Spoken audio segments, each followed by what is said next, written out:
What's going on YouTube? It's Deej, back again with another video, and today we're breaking down my Week 5 NFL power rankings, who's shooting up the board, who's falling down, and we're about a quarter of the way through the season, so it's flying by pretty quick, and this week we actually have a lot more movement and some bigger drops, so let's go ahead and waste no time and start talking about the Carolina Panthers holding at 32. You know, Chicago holds their pick. In Chicago right now, it's going 1-2. That's why we're going to have another mock draft this weekend. You could say that Chicago should be 32, and I'm not mad about that argument. I just couldn't move the Panthers up for losing a winnable game. So Carolina's going to stay at 32. Chicago, I don't like moving teams more than 5 spots because to me that's a little too knee-jerk. And, you know, when you live in a world that is so week by week with the NFL, it's easy to get swept away in some stuff. I try not to. But look, the Bears are probably the worst team in the NFL. Like, legitimately, they're probably worse than the Panthers. But, I mean, it's close. They're both bad. And I had to have them falling down way below where they were at 24. They just weren't anywhere near that spot. So, yeah, Bears big time fallers. I'm still looking for them to figure out that defense. And now there's rumblings that Matt Eberflus could be gone if they lose on Thursday night. So we'll see. Tough time to be a Bears fan, except for the fact that, again, you hold the number 1 and 2 overall picks as of right now, which could be awesome. Be sure to come back this week when we do an updated mock draft. Cardinals up a spot. Yeah, they lost by multiple possessions, and they're moving up a spot. You're like, TJ, what's going on? But there's a point in the game where they kept it close, man. And this team just continues to battle. And there's going to be a lot of teams that get blown out by San Francisco. I felt like we saw a lot of fight out of the Cardinals once again. This is not a terrible team. They may not have all the talent that they need to be able to make the playoffs or be competitive in that division, but Jonathan Gannon's getting a lot of fight out of those guys, and they're finding some players step up, like a Dennis Barbarian Gardeck, you know, or Cam Thomas starting to break out. So. And Michael Wilson looking like a really nice third-round pick, a guy I liked a ton this past NFL draft cycle. So they've got some pieces. It's not all there yet, but they're better than a lot of people expected. Raiders, Falcons, both down a spot. They both lost, so it just kind of makes sense. The Raiders, you know, it's Aiden O'Connell, not Jimmy G. That's tough. Devontae Adams also gets banged up early on, comes back, but, you know, anytime you miss with DA, that's gonna be tough to keep up with Justin Herbert and the Chargers. So Raiders are just a bad team. The defense is rough. Falcons. Up until that pick 6 for Darius Williams, they kept themselves in it, but I say this every week, you're going to find yourself 3rd and long, you're going to find yourself down 10-0, and Desmond Ridder's just not good enough to win that game. And legitimately, my level of paying attention went down drastically after that pick 6, because at that point, the game was done. The NFL's weird, anything's possible, but Desmond Ridder's not overcoming a 17-point deficit. He's just not that type of quarterback. So, yeah, Falcons, tough loss there, but chance to bounce back against Houston, and I wouldn't be surprised if they pull off that quote-unquote upset. They're actually currently favored against the Texans, but we'll talk about Houston later. Broncos up 2 spots. Man, Sean Payton, I think, is actually doing a lot of good things with that offense. Good stat line for Russ, and they didn't give up, which is great, but it's the one defense that's made Chicago's offense look pretty good. So that's another sign of concern there for that side of the ball for what Vance Joseph's doing, who I thought was a good DC to hire and replace Jero Evero, but it's a drastically different scheme, and I think we're seeing that learning curve kind of take into effect early on this season. So nice little comeback win there for Denver, but it's against team number 31. Maybe it should be 32 in these power rankings, so all I could do was move them up 2 spots. Commanders down the spot, but they battled tough, man, against Philadelphia. Division games are always tough. They're always going to be weird and play close, and Washington gave us exactly that. Sam Howell looked really good. Got the ball out a lot quicker this week. It felt like he had a better poise within that pocket, and we got to see him trust his playmakers, make some plays. We also saw what he could do with his legs. So I think one of the better weeks we've seen from the Washington offense, and the defense, yeah, gave up 34 points, 37 points, whatever it was, but against a very good Philadelphia offense, and really it was Emmanuel Forbes against A.J. Brown that was the weakest link. Everything else I think was okay for the Commanders. They just got to figure out that outside corner spot, and ultimately Forbes, a young player, he's going to have some tough times against the game's best, like an A.J. Brown type of guy. Giants down 6 spots. I mean, part of it was an ugly loss, and then the other part of it is like Daniel Jones and Brian Daboll kind of going at it, chirping, and then ultimately, Daboll tossing the iPad. I mean, it's a tough look right now, and it's even worse to think about this is year 1 of a 4-year extension that they gave Daniel Jones. So right now he's just not making enough plays, but also his playmakers aren't making enough plays. Like Darren Waller had 1 catch all the way until like mid-4th quarter. I don't know, man. It's tough, and that offensive line's also not great when it doesn't have Andrew Thomas on it. So a little bit of cause for concern for Evan Neal. Feel like we haven't seen that step forward out of him yet. That defense is just kind of getting left out to dry, like a couple other teams we're about to talk about here in this next column. Patriots here at 24. I mean, you get the quarterback change mid-game. I don't think that was anything to say that Mac Jones is worse than Bailey Zappi. It's just more so there's no point leaving him out there. But, starting to hear a lot of talk about, is Mac Jones even the quarterback for New England next season? And I'm starting to understand it. I can totally get where it's hey, maybe New England does make a play and go in a different direction, whether it's the draft or free agency next year. It just ultimately hasn't worked out. Maybe they could ship Mac somewhere else and get some assets for him. Who knows? But man, it's just still not great. He's kind of playing to the opposite end of the QB spectrum than what he was in college, where, he gained this label as a white quarterback to be, smart, cerebral, very accurate. This season, he's taking a lot of chances, and right now, he's just on playmakers that can kind of bail you out of those. So, tough game for him this week. They're down 4 spots. Still think the defense is good, but the defense is getting left out to dry so far this season. Colts down 1 spot. Lot to fight out of this Colts team, though. Yeah, Anthony Richardson played really well. It's only a matter of time before he gets in the end zone, whether it's passing or rushing. And once he got that rushing touchdown, it was kind of the spark that offense needed. Defense made a lot of nice adjustments. Kenny Moore gets a pick.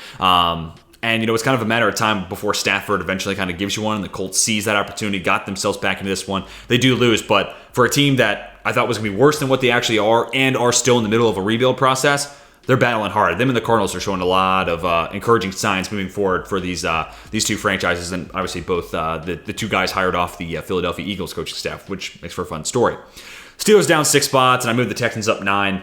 The Texans, I wanted to move them up more last week. We'll come back to the Steelers in just a moment, but this win against Pittsburgh, just showcased what this team can do. Kind of touched on the Steelers. They've been out-physicaled by the 49ers, and now Houston, who is the coaching staff made up a lot of former San Francisco 49ers coaches, right? With Bobby Slowick, of course, doing a great job as the OC for Houston, especially this week against that Pittsburgh defense. Didn't let the Steelers' pressure be a factor in that game, and he's making C.J. Stroud look really good. And while I think there's holes on paper with that Houston defense, DeMeco Ryans got him playing hard, and he's actually maximized Henry To'oTo'o a lot more than I thought he could coming out of Tennessee. Not a guy I thought was going to be all that great at the NFL level. DeMeco Ryans used him in a lot of interesting ways and get some good ball out of him. So I think DeMeco Ryans raised the floor of that defense. Bobby Slowick raised the floor of that offense, and they were just kind of ultimately a really bad matchup for Pittsburgh. It felt like it was going to be the other way around, right? Houston's missing a lot of offensive linemen. Pittsburgh's pass rush can be awesome, but Stroud got the ball out quick. His footwork looked fantastic. He's always been a guy that within an offense can play really well within it, and he didn't let pressure affect him. And really, that scheme didn't let pressure affect him this last week. Nico Collins' breakout season. Tank Dell's an awesome player as well.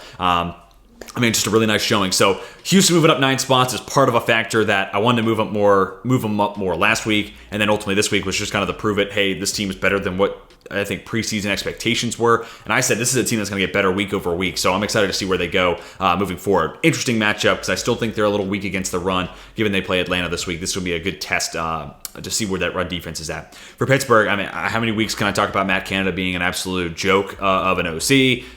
That being said, I don't know who else in the offensive staff would be an improvement because there are some guys who have been OCs and it hasn't been great, and then there's guys who haven't been OCs. So I don't know. I don't know if it gets any better with the change, but at the same time, it can't get any worse. Now, Kenny Pickett's hurt. He's practicing as of time of this recording, so maybe he'll play next week. But the Steelers' offense is just missing a fundamental component that'll make it better, and that's the scheme. And then also they're missing Deontay Johnson, so it's tough. The Steelers' defense, it had its weakness exploited. That secondary is rough, and the Texans let it be known to the world.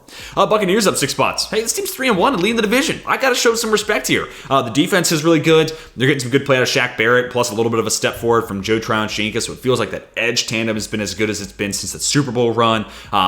I think the secondary could play a little bit better over the course of the beginning of the season, but hopefully you get a little bit healthier there and things are going to get back on track. Baker Mayfield's playing decent football. He's not winning them games, but he's not losing them games. And they got good playmakers to be able to go the rest of the way and be competitive. So also big step up in offensive line play this year, specifically Luke Gedeke, who was a breakout candidate that I hit on in the preseason videos that I did. So good to see him kind of figure it out there at right tackle. Then the Rams up 4 spots. I think this team's just going to be good. I don't think they'll be great. I don't think they'll be 10-7 or anything like that. But somewhere in the world of 8-9 to 9-8 makes a lot of sense to me. 7-10 potentially. We'll see where the rest of the season goes. But Matt Stafford, he'll kind of give you one a game, but he's also playing generally pretty good. And now you're going to get Cooper Kupp back. I think Puka Nacua can kind of slide into that old Robert Woods role. I think that's a nice 1-2 punch there. And they're finding other production, too, out of the guys like Tyler Higbee. And Kyron Williams has been a nice addition. He was a really nice player to start out this past week of football. 2 touchdowns early on. And the defense has been good enough. Aaron Donald's a freak, but they've been able to kind of patch together. So I think this is just a better Rams team than I thought they'd be preseason. Saints down 4 spots. Part of it's just how the board shuffled out, so don't don't get too carried away if you're a Saints fan. I don't think you're terrible. I think the defense is still good. I still think you got good playmakers. Derek Carr is playing with a sprained AC joint. Like, I don't even know how he was playing, to be honest with you. But he can't be any worse than he was last week. And honestly, it's been a tough season for him in general. So hopefully we see him take a step back in the right direction this week against New England. But yeah, I think a lot of the same pieces that I like about the Saints are still there. We just got to see Derek Carr play better. And obviously we didn't see that this last weekend. Packers up a spot. They beat the Saints a couple weeks ago. And then, they lose to Detroit. But because of how the board shuffled, I wanted to have them ahead of the Saints. So they lose. Wasn't a pretty loss. That offensive line really struggled. Gave up pressure on almost 50% of Jordan Love's dropbacks. You can't have that. So I think Zach Tom's a good football player, but life beyond David Bakhtiari, they're going to have to find another tackle to kind of solidify that group. Also, it'll help having Elton Jenkins back. But I think they're generating enough pressure. Would have certainly helped to have Jair Alexander. So they're still just missing a couple of pieces. Few players away from, I think, being at their best. Titans up 5 spots. Man, I don't think anybody really saw what was going to come this upcoming Sunday with what did, with the Titans absolutely routing the Cincinnati Bengals. If anybody bet like Titans minus 13.5, anybody had the gall to do that, send me a screenshot because I got to give you a shout out. I got to give you your flowers there, some kudos. Because I don't think anybody really saw that coming. But a dominant showing from that defense, and it's a secondary that's been prone to give up big plays. And against an offense that can generate big plays, they didn't do that. I know Burrow's playing banged up. We'll talk about Cincy in just a moment. But really nice showing from that defense, especially the front seven. I think they were really, really good. Burrow couldn't beat him over the top. And that offense did enough. And I'm really interested to see where this backfield combo of Tajay Spears, Derrick Henry goes the rest of the year. Both those guys played a lot, just in very different roles. But I want to see how they balance that workload for those two guys moving forward. Then the Jets, I'm going to stay put. This was the week where I thought they would be, heavy slide down the board. And yes, they did lose to Kansas City. But Zach Wilson figured out how to play football again, folks. And, man, that's probably the best game I've seen him play since his last year at BYU, legitimately. And it was great. And he just felt like he's always been half a second to a second late, making decisions, getting the ball out. And because of that, even the touchdown he had to make it a one-score game late, it was a bang-bang play and almost picked off. And that's the exact play that he waits too long to make, and it becomes an interception. Feels like he's got his timing down on that Nathaniel Hackett offense, at least with what we saw on Sunday Night Football. Can he do it next week? If so, I think they got a good chance to win on the road against Denver. So big opportunity for Zach Wilson to show if he's legitimately figured it out. Has he grown up before our eyes, or was that just a one-week kind of mirage? Vikings up 3 spots. Again, kind of how the board played out. I didn't want to move them all the way up to 14, but it's just the way the world worked out. They're 1-3. I get it. The record's not great for a team that's 14. I still like a lot of the offensive firepower. Same stuff we talk about every week. Head-scratching pick 6 there from Kirk Cousins, but the good news is if you're a Vikings fan, it came in a game where you still won, and he doesn't do that often. So hopefully this is the one weird, just bizarre pick that he throws that's way too late to make that throw. And also you get Mark Davenport back, and I think that helps out that pass rush a ton, which hopefully in turn makes that secondary look a little less worse. So yeah, step in the right direction there for Minnesota, but really interested to see what they look like against Kansas City. Can they battle the Chiefs? Because then maybe, just maybe, we can talk about this team kind of staying in this area. Bengals down 5 spots. Yes, they lost to the Titans. The Titans are behind them. But you got to think about where these two teams are coming from in prior weeks. Context is key there. The Bengals down 5 spots. Again, that's about as much as I like to normally move teams. So, right as I thought they kind of got back on track Monday night against the Rams, clearly that's not the case. The offense is rough. Now you got Jamar Chase saying he's always open, and Joe Burrow still looks hurt. The offensive line didn't play great. And they can't establish the run because nobody's respecting the pass right now. And it's another week where that Lou Anarumo defense has been kind of disappointing, man. And I liked Lou Anarumo, thought he'd get a head coaching job, but he may be kind of diminishing his stock right now with how poorly that side of the ball has been playing. So kind of waiting for Cincinnati to figure it out, but maybe this is just the 2023 Bengals. Maybe they don't figure it out and they're just kind of a disappointing team this season. Couple more weeks before we can kind of say that with definitive certainty. Browns down a spot. They played with DTR, so I'm not holding it too much against them. Defense still looks really good, but ultimately they were kind of left out to dry because the offense wasn't doing anything. A lot of short drives, defense out on the field for a long period of time, and the Ravens got a lot of playmakers, so eventually they'll strike. So I'm not too worried about the Browns. Moved down a spot because they did lose, but get Deshaun Watson back. Hopefully he picks up where he was 2 weeks ago, and we're kind of moving the Browns back up the board like they were the weeks before. Lions up 2 spots. Finally moved them out of spot 13. That's where they've been each of the other power rankings. So good to see the Lions on the upswing. Aiden Hutchinson, talked about it preseason. I think he's in for a 15-plus sack season, and at this point his pace is kind of beyond that. And maybe able to kind of work himself into the Defensive Player of the Year conversation.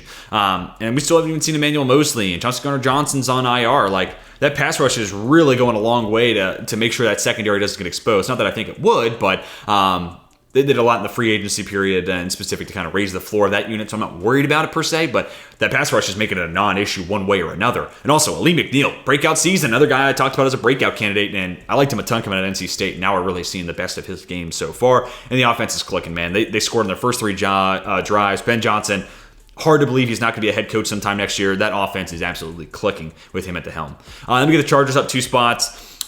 Still a team that I think is probably better than what we've fully seen on the field this year. I feel like they still have a lot of room for improvement. Herbert's great. And we got to see that offense still click even without Mike Williams in it. The defense is still a concern for me, and I almost wonder what they might do at the deadline to try to make one more addition maybe in the secondary. But also Khalil Mack, huge game. In a game where Joey Bosa didn't play, they needed Khalil Mack to step up, and that he did. He was awesome. Hopefully he can continue to play like that for the rest of the season. That'll also go a long way to shore up that secondary and how it looks. And then the Jags up a spot. Wasn't the prettiest win by any stretch, but once they got the pick 6 from Darius Williams, like I said with the Falcons, the game was kind of over, and it felt like they played the same way, kind of understanding that, like, hey, we're going to coast. Feels like they're really hesitant to push the ball deep down the field. You get the big shot, touchdown to Calvin Ridley, but after that, Trevor Lawrence was content kind of throwing underneath, dink and dunk. They were attacking the slot a lot with Christian Kirk and Evan Ingram. And I think that was a fine strategy, especially against a Falcons team that, was playing from behind, chance for you to kill the clock. But this week against Buffalo, man, I feel like they're going to need to take their shots. They're going to be able to push the ball deep down the field, and I don't know if they don't trust their offensive line or it's just not what Doug Peterson wants to do, but they're not taking those shots right now. But I think this is a week up ahead against Buffalo where they're going to need to do that. So we're going to find out. Plus, they do get Cam Robinson back. And maybe that's enough of a shift in the offensive line. Robinson plays left tackle. I think Anton Harrison's been really good at right tackle, especially over the last couple of weeks. Maybe you can move Walker Little inside to play left guard. That's been the real problem spot for the Jags. But feels like I'm kind of reaching at straws. But we'll see what they look like this week against Buffalo. Hopefully we see a more aggressive offense. Wrong direction there. We're going to go ahead and see the top 8 now. So Seattle moves up a spot. Do I truly think they're a top 8 team in the league? At their best, I think the Jags might be a little better. At their best, I think the Chargers are better. Maybe even the Lions, too. Obviously, they had a shootout game earlier this season. I think the Browns could potentially come for that number 8 spot here in a couple weeks. But that being said, how about Devon Witherspoon? Couple sacks, the pick 6. Already making a huge impact this season as the number 5 overall draft pick. Pair him up with Reek Woolen, Kobe Bryant. Jamal Adams, unfortunately, gets a concussion early on, but hopefully that's just like he missed that game and he's back in the lineup next week. That secondary is looking legit. And they have a great edge group, but they're getting enough pressure across the board. And with that secondary, quarterbacks should have to hold the ball a little bit longer, so they'll be able to get some pass rush generated because of that. And the offense is moving the ball well. We got to see a little Drew Lock. He actually didn't look bad. Didn't look awesome, and I think Geno Smith's still better, but he didn't look bad. So, yeah, I mean, it's just more of the same for that Seattle offense, and then great showing from Devon Witherspoon, and we get to see the peak of what that secondary could be. They're up a spot in the top 8. Dolphins down 3 spots. I'm not worried about it. Buffalo, that kind of became a tough matchup. That too high system that the Bills run is going to be one that second meeting, I'm really interested to see how it plays out. What does Mike McDaniel do to change how he attacks that Bills defense? But they made a lot of good plays, and also, got to give him some flowers here. Matt Milano, I didn't have him in my top 5 off-ball linebackers in my preseason position rankings. He should be. He legitimately is having a career season. He's already coming off of another career season. He just keeps getting better and better, and he is flying all over the field. And Terrell Basham, too. He's playing really well at the other linebacker spot, replacing Tremaine Edmonds. So that linebacking core is a lot better than I thought it would be. That's a big part of wall that Bills defense is so good. But we're talking about the Dolphins here at 7. Not worried about it. They kind of fell behind early. A couple of bad turnovers made the score worse than it actually probably felt like those two teams were in regards to where their talent is and how competitive they should be. So lopsided score made it a little bit of an easier defensive assignment for the Bills. But long term, I think the Dolphins will be just fine. They're going to be living in this column for the rest of the season. Do want to see that defense figured out. They got the Giants this week. If that Dolphins defense doesn't look good this week, I'm hitting the panic button because that's a matchup where they should look really, really good. Ravens and Cowboys both up 2 spots. Ravens, good win. It's against DTR, but ultimately they did prevail against a really good defense, and that game could have been even closer than what it was. But the Ravens pull away. Lamar Jackson, a couple of dimes. He dropped 2 touchdowns from Mark Andrews, but that first one was an absolute gem tossed by Lamar. So again, I'll continue seeing his praise. I think he's a better passer than people want to give him credit for, and that offense looked overall pretty good against a really good Browns defense. But again, short drives for Cleveland certainly made it a little bit easier to take advantage of a more tired Browns defense. Cowboys up 2 spots because, they look pretty good this week. And, kind of did it in all facets, right? We got to see that defense bounce back. Tony Pollard looked good. I mean, it was just a blowout win against a in a game I thought should have been a lot closer than what it was. But yeah, just a dominant showing there for Dallas. And really, you take away that loss to Arizona, who, by the way, is a better team than what a lot of people expected them to be. But if you take away that loss to Arizona, this team's probably at least number 4, maybe even number 3 on these power rankings. So it's kind of a weird loss to have on their resume. They're still in the top 5, so don't be mad, Cowboys fans. Bills up a spot. Great win there against the Dolphins, and kind of they allowed themselves to keep the public perception of being the bigger brother in the division, right? The Dolphins are still, the team that's looking to supersede the Bills, who won the division the last 2 years, so they get to keep the big brother moniker. But again, I'm really excited for that second matchup between these two sides. Josh Allen, another flawless week, and oh my God, did Stephon Diggs have a Sunday afternoon. He made Kader Kohou his son. And that's the nicest way I can put it. Literally, I haven't looked yet, but Wikipedia pages, I'm going to be surprised if Kader Kohou's dad isn't listed as Stephon Diggs. He bullied him in so many different reps. The goal line touchdown, the breakaway, broke a tackle with the spin and then just runs it like 50 yards to the house. I mean, just a huge day for Diggs, and I think he does it again this upcoming Sunday against the Jags. And then top 3 stays the same. 49ers at 1, Eagles 2, Chiefs at 3. Kansas City battled hard against a good Jets defense. Zach Wilson breakout game. Good to see them still hold on to that W, because that game was a lot closer than what it initially looked like, 17-0. And the Jets ultimately gave them a good run for their money. It's good for Kansas City holding on and getting that W on the road. Eagles, division games are always weird, so anytime you can get one, that's big, especially when the Washington Commanders force you to go to OT. Good to see you hold on there. And ultimately, I don't think they played their best game yet. Like, I feel like every game has been kind of like a B-level game as opposed to an A, but that just means that there's room for improvement. This team's going to get better over the course of the season. And then the 49ers at 1. Brock Purdy had an awesome game, and there's just so many playmakers on this offense. And they typically get 2 guys who go crazy every week. This week it was Ayuk and CMC carrying my fantasy squad. Bless ups to him. But another week it could be Debo and Kittle. So they just have so much variety and so many different options and different ways they can attack you, and that's what makes Kyle Shanahan so good, and that's why he needs these weapons. And ultimately, Brock Purdy's doing enough. Plus, that defense is still awesome. So, yeah, 49ers, I got them at 1, followed by the Eagles, the Chiefs, and then the Bills moving into the top 5, as is the Cowboys. Then the Ravens also up. Dolphins down 3, Seattle into the top 8. Just a little bit of a recap. But let me hear your thoughts down below in the comment section. Who's moving up in your power rankings? Who's falling down low? And who's your favorite team? Where would you put them in these power rankings? Love to hear your thoughts and your rationale for where you would put your favorite squad, or maybe where I'm wrong on this board. Who should be higher? Who should be low? Let me hear your thoughts down below. That's going to do it for me. Hope you all have a fantastic rest of your day. And until next time, my name is Tej, and I am signing off.